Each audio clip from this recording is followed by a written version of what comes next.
আসসালামু আলাইকুম। আমি আজকে আপনাদের সাথে যে বিষয় নিয়ে আলোচনা করতে যাচ্ছি, সেই বিষয়গুলো হচ্ছে এই শীতে ছাগলের ঘর কিভাবে বেড়া দিবেন এবং ছাগল কিভাবে লালন পালন করবেন। এবং আরেকটি বিষয় হলো ছাগল খাসিকরণ লাভ বেশি লস কম এই বিষয় নিয়ে। কেননা দেখেন এই খামারি ভাই অনেকগুলা ছাগল পালন করে থাকতে আছে।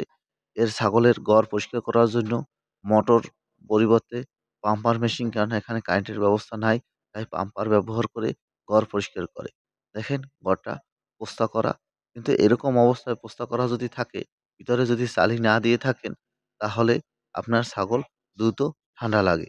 তাই আপনাদের যাদের ঘর এরকম প্লট পোস্তা করা, তারা সবাই এভাবে চালি ব্যবহার করবেন। চালি যদি ব্যবহার না করেন, তাহলে হোটেলে বা ছাগলের এই শীতকালে বেশি ঠান্ডা লাগে।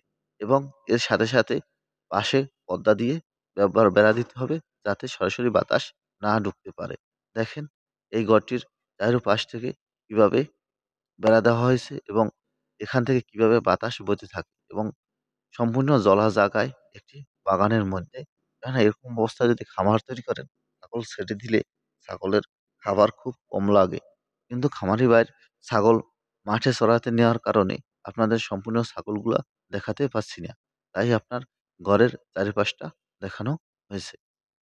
এভাবে যদি আপনি ছাগলের ঘর বেড়া দেন, তাহলে আপনার ছাগলের ঠান্ডা খুব কম লাগবে এবং আপনার ঔষধ বা কস্টিং জাতীয় খরচ খুব কম হবে। তাই এই শীতে আপনার ঘর, ছাগলের ঘর এরকমভাবে বেড়া দিবেন। দেখেন খামারি ভাইয়ের এ জায়গা অন্য কোনো গাছ নাই বা ছাওয়ার কোনো ব্যবস্থা নাই এবং রোদ পড়ে। এরপরও খামারি ভাই এভাবে বেড়া দিয়েছে। কেননা ছাগলের ঠান্ডা বেশি এ কারণে। আর যদি পাকা ঘর হয়, তা তো বলারই নেই। আপনারা পাকা ঘর হলে এটা চালি ব্যবস্থা গ্রহণ করবেন। আর ছাগল খাসি করার লাভ বেশি, লস কম। দেখেন এরকম কালো পাঠা অনেকে পালন করে থাকে পূজার উদ্দেশ্যে বা অন্য কোনো অনুষ্ঠানের উদ্দেশ্যে। কিন্তু আমরা যারা ইসলামিক পন্থী আছি, তাদের কোনো বিধর্মের অনুষ্ঠানের জন্য কোনো প্রাণী পালা যায় না, এরকম একটা কথা আছে।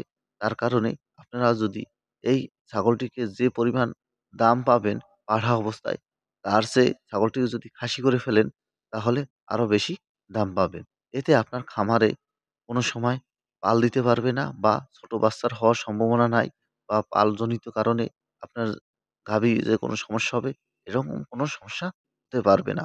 তাই আপনারা যত দ্রুত পারেন পাঠা খাসি করে ফেলবেন।